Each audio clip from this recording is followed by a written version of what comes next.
zuciya ke ce take tunani fa ko da yaushe, idan ba ke ku rayuwa ta ya za ta kare. Ni ma suna ka ne a raina ya sahibi na, idan ka bar ni rayuwa ta ya za ta kare. Ya sahibi na. Numfashi na da ke fita a cikin zuciyata, idan aka hana ni ke na san za ta ƙone. Ya za a yi da ɗan adam mai ƙauna da gata, a fagen soya daina tsoro kalmar rago ne. Ni dai sai kiyaye reshe ya je jigata, kowane ɓangare ya yo mini ramin zago ne. Zo gona na ganki kyakkyawa jarumata, ki mini murmushi na so ki zamo malamata. Ki zamo malamata.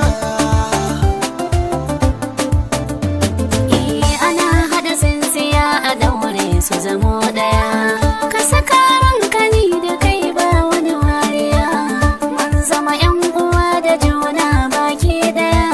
Soyayya ta jani na san kuma ka iya, zana biya ka so ni ma na sako taliya, idan kuma ka guje ni zalai hajijiya. Sai bi na kare ki hannu mai zagaya, kai mini dariya ni ma ka zamo malamina,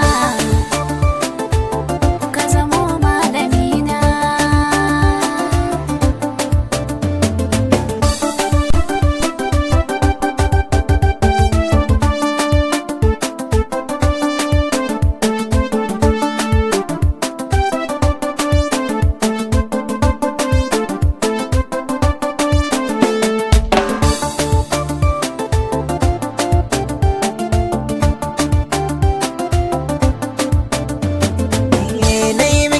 Suwa a kallo ɗaya ne na holi, imani na zuciya ta sheke kasace.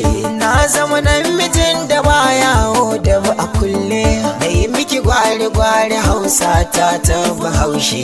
Ba hanyar da zan bi yanzu a daidai ta bulle, hannuna a ɗaure saiwa ta zo ki kunce.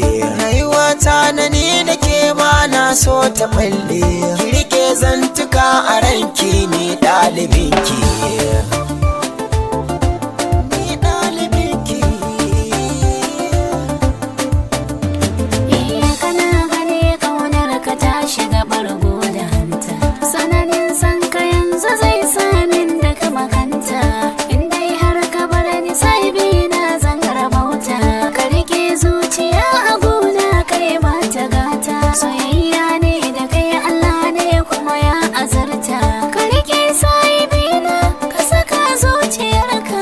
Ni na san ka ko'ina dan baka da shaka, ka rike karkaya da ni sosai dalibarka. Ni dalibarka.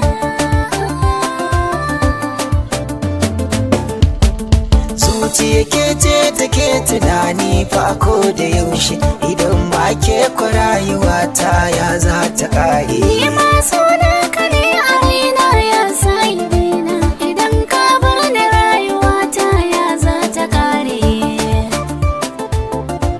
Ya sahibi